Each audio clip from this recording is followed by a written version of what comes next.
She was only 16, full of dreams and a bright future ahead. Until one winter night, she was ambushed and stabbed to death on her way to see a friend. For more than 2 decades, her case haunted investigators, with no answers, no justice, and a community left in fear. And then, in a shocking twist, a seemingly ordinary milkman with a dark obsession was finally exposed as her killer. This is one of the darkest, most heartbreaking, and unforgettable cases we've ever told. And once you hear it, you'll never forget Claire Tiltman. Claire Tiltman was born on January 14, 1977, in the quiet village of Greenhay, England. An only child, she attended an all-girls school where she thrived both socially and academically. Claire was ambitious from the very beginning. While many of her classmates dreamed of traditional careers, she set her sights on something far more daring, becoming one of the first female firefighters in the country. By the time she reached high school, Claire was already volunteering at local fire department charity events, eager to contribute however she could. But she was also determined to pursue higher education before chasing her dream. In January 1993, at just 16, Claire was preparing for her final exams and thinking seriously about university applications. On the evening of January 18th, only 4 days after her birthday, Claire left home to visit a friend. The plan was simple: spend a little time discussing their future college options. She told her mother she'd be home within 90 minutes. But when that time came and went, Claire hadn't returned. At first, her mother assumed she'd simply lost track of time. But as the evening stretched on, concern turned to alarm. A phone call to Claire's friend revealed she'd never arrived. Other calls to her circle of friends yielded the same answer: no one had seen her. Not long after, Claire's mother stepped outside and ran into a neighbor who mentioned police activity a few miles away. Ambulances, flashing lights, and a heavy police presence. The pit in her stomach deepened. She rushed to the local police station to report her daughter missing. Instead of taking the report, officers told her to go home. Someone would come by shortly with more information. A little while later, there was a knock at the door. Police officers delivered the devastating news: Claire had been found dead. That evening, 2 men driving along a rural road had spotted a teenage girl kneeling near the roadside. Concerned, they stopped to help. Up close, it was clear something was terribly wrong. She was pale, barely breathing, and slipping in and out of consciousness. While one of the men ran to a nearby pub to call for help, the other stayed by her side. At first, he thought she might have been hit by a car, but within minutes her condition worsened. By the time paramedics arrived, she was gone. The body was identified as Claire Tiltman. The autopsy was grim. She had been stabbed 9 times with what appeared to be a large knife. Despite the brutality of the attack, there were no signs of sexual assault. Investigators quickly retraced Claire's last known steps and discovered where the attack likely occurred. Evidence pointed to a narrow, poorly lit alleyway leading from the main road toward her friend's house. From the pattern of her wounds, detectives concluded she had been ambushed from behind. But that was as far as the trail went. The alley offered no witnesses, no cameras, and no clear forensic evidence. With nothing concrete to go on, investigators were left staring into the darkness, unsure who had targeted the bright, determined teenager, or why. Are you ready to dive into some of the most terrifying cases in the world? Don't miss a single detail. Oh, and make sure to subscribe to my channel. Your support gives me the motivation to create even better content in the future. We're just a few subscribers away from reaching our first 500, so help me hit that milestone. Now let's get back to this chilling journey into the world of crime. One crucial detail stood out to investigators. According to the medical examiner, the weapon used to kill Claire Tiltman wasn't an ordinary knife. It was unusually large, too big to be something casually carried in a pocket. Detectives concluded that the killer must have brought it from home, already intending to use it. Word of the crime spread quickly through Claire's village and the nearby towns. That same evening, some students still in late study sessions for their exams heard about it over the radio. At first, no one knew the victim's name, but soon the truth circulated. The young girl murdered on her way to a friend's house was Claire Tiltman. With no immediate leads, police turned to the public. A few witnesses came forward. One said they had seen a man in a light-colored coat near the road around 7 p.m. Another described a man with dark, curly hair leaving the alleyway close to the time of the murder. But despite the village being a tight-knit community where most people recognized one another, no one could identify the mysterious figures. Given the brutality of the attack and the fact that the knife was carried deliberately, detectives began to suspect that the killer might have known Claire, that this could have been personal. But they also considered a darker possibility. What if the murder was part of a pattern? That theory gained weight when police revisited an earlier case. Back in December 1988, 4 years before Claire's murder, a 27-year-old woman had been attacked while walking home from work. An unknown man, armed with both a knife and a gun, kidnapped her and drove her out of town. He assaulted her, then stabbed her 5 times and left her for dead. Against all odds, she survived. Despite life-threatening injuries and freezing winter conditions, she crawled to a roadside, where a group of workers discovered her. She spent 9 days in intensive care before pulling through. Police at the time never identified her attacker. Now, in the wake of Claire's murder, locals began to wonder if the same man had returned. Claire's funeral was held a few days later. Hundreds from the community gathered to mourn. Her grieving parents spoke to reporters, saying they believed the killer might even attend the service. Detectives thought the same thing, so plainclothes officers quietly mingled among the mourners, noting everyone who showed up. But the strategy yielded nothing. Weeks turned into months, and months into years. Detectives kept chasing leads, but each one fizzled out. More than 2 years passed, and it seemed Claire's case was destined to remain unsolved. People in the village stopped speaking about it openly, though the memory lingered. Then, on October 17, 1995, everything changed. A local woman walking home from work was attacked just a few hundred yards from where Claire had been killed. She was stabbed from behind, but when she screamed, the attacker panicked and fled. She survived her wounds, but, like in Claire's case, she hadn't seen her assailant's face. This time, however, detectives caught a break. A witness reported seeing a white Ford parked nearby, a car with distinctive modifications. That tip led police straight to its owner, Colin, a local milkman. And there was something chilling about Colin.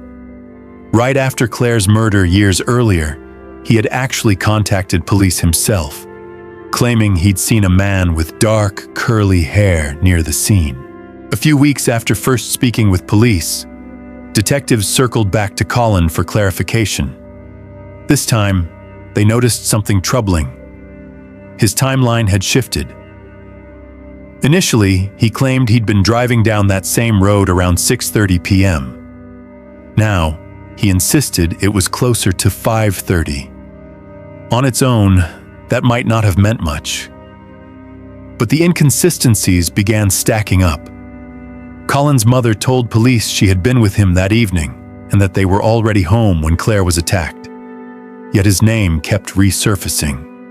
He drove a white Ford, the same distinctive car witnesses had reported near the scene of another stabbing. He was also known for wearing a light-colored trench coat, exactly like the one described by multiple people who'd seen a man lingering near both crime scenes. Even his appearance lined up.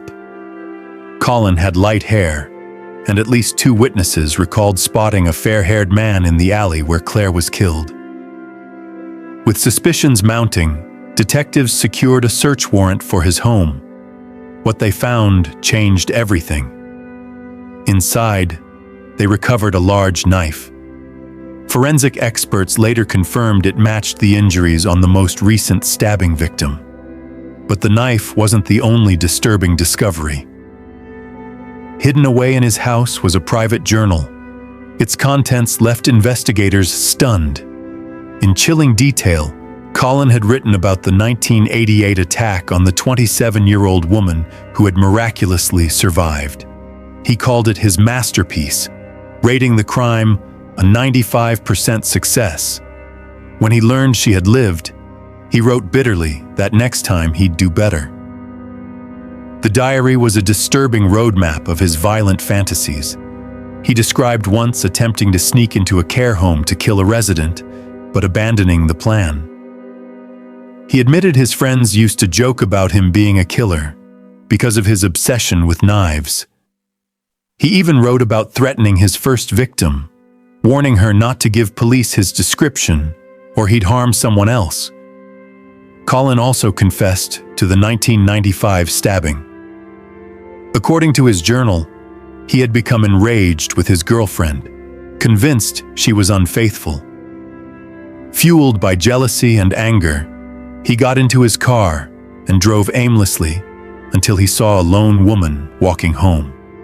He described how he attacked her, then admitted he felt relief afterward and didn't care whether she lived or died. The pages revealed more. Plans for future murders and chilling notes about breaking into the homes of women he knew while they were away. The search of his car only deepened the horror.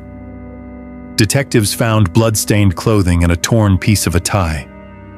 Forensic analysis showed it was the same tie he had used in his attempt to strangle his first victim back in 1988. That evidence alone was enough to charge Colin with the 2 confirmed attacks. But detectives were convinced he was also responsible for Claire Tiltman's murder. They just needed a link. It didn't take long to find one. Colin's family knew Claire's. Both families frequented the same community center where locals gathered for events. In fact, Claire had celebrated her birthday there just 4 days before she was killed, and Colin had been at the center that very night. Investigators eventually confirmed something chilling. Colin had attended Claire's funeral.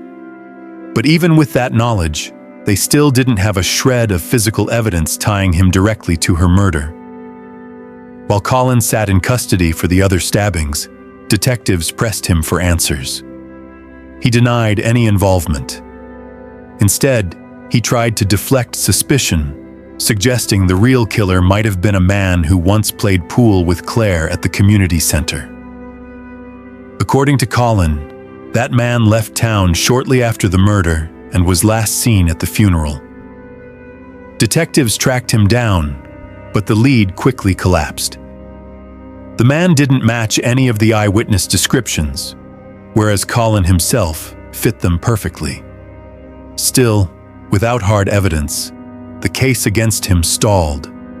In the end, he was only charged for the 2 confirmed attacks from 1988 and 1995. In December 1996, Colin pled guilty. The judge handed him 3 life sentences, though parole was possible after just 15 years. But for investigators, Claire's case remained unfinished. Out of every suspect they had ever looked at, Colin was still the one who made the most sense. 2 obstacles stood in their way: the absence of physical evidence and his supposed alibi. That alibi came from his mother. She told police that she and Colin had been delivering flyers and were already home when Claire was murdered. But there was a glaring contradiction. The day after Claire's death, Colin himself called police and reported seeing a man with dark hair near the crime scene. If that were true, It placed him at the alley right around the time of the attack, directly undermining his own mother's story. This raised a disturbing possibility. Had his mother lied to protect him? And there was reason to suspect she might. She wasn't just any parent. She was the town's sitting mayor, and her husband was a former political party advisor. When detectives confronted Colin's parents again, they stuck to their story. But digging deeper, police uncovered the truth. His mother hadn't been with him that night. The alibi was fabricated, and worse, Colin's father admitted he had destroyed key evidence, a knife Colin brought home after the 1995 attack. He boiled it in water, dismantled it, and threw the pieces away just hours before detectives executed a search warrant. For that, he served a 12-month prison sentence. Later, Colin's mother admitted on television that it was actually her idea to get rid of the knife, claiming she was convinced her son was innocent. Even so, the lack of hard proof meant Colin couldn't be charged with Claire's murder.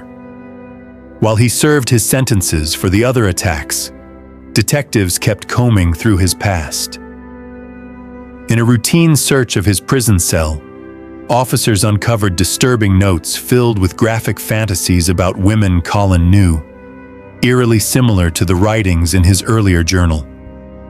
But again, none of it provided a direct link to Claire. Other suspects surfaced over the years. One local man, who killed his own mother in 1994, left behind a note suggesting she had suspected him in Claire's case. Another was serial killer Robert Snapper, convicted of 3 murders. But in both cases, investigators found no hard evidence connecting them to Claire. The investigation stalled, and Claire's parents were left with the heavy weight of unanswered questions. They remained convinced Colin was the killer. Tragically, both passed away. Her mother in 2008, her father in 2012, without ever seeing justice for their daughter. The case might have faded forever, but in 2013 it gained new momentum. Detectives launched a fresh appeal, urging anyone with information to come forward. Even the Prime Minister voiced support for their efforts. Among the new tips was a breakthrough. One of Colin's former cellmates came forward. He said Colin had bragged about attacking a girl, describing how he saw her at a crosswalk and something inside him just snapped. That detail stood out immediately. Claire had last been seen at a crosswalk leading straight into the alley where she was killed. Armed with the new lead, detectives secured another warrant and searched Colin's home again. They didn't uncover much, but one item caught their attention. A newspaper clipping about Claire's murder, saved a full year after her death. By then, a change in UK law proved decisive. Prosecutors were now allowed to present a suspect's prior convictions in court. With Colin, that meant jurors could hear about his history of knife attacks, both committed within miles of Claire's murder scene, both chillingly similar in method. Combined with his fabricated alibi, his cellmate's testimony, and years of circumstantial evidence, the case was finally strong enough. On February 12, 2014, the announcement came. Colin had been officially charged with Claire Tiltman's murder, on the very same day he was scheduled for his first parole hearing. Instead of walking free, he remained behind bars as prosecutors prepared for trial. The trial lasted 5 weeks. In December 2014, the jury returned its verdict: guilty. Colin was sentenced to life in prison, with a minimum of 21 years before parole eligibility. When the verdict was read, he showed no emotion. He later appealed, but the court dismissed his challenge, declaring the evidence overwhelming. After 26 long years, Claire's family, friends, and community finally saw justice. To honor her memory, Local officials named a road after her, and in 2012, a new community center opened its doors bearing her name, a lasting reminder of a life cut short and the fight to ensure she would never be forgotten. Claire's story shows us how fragile life can be and how evil can hide in plain sight. Her case reminds us to stay cautious, trust our instincts, and protect the people we care about. Justice may take time, but it will come, and her memory will never be forgotten.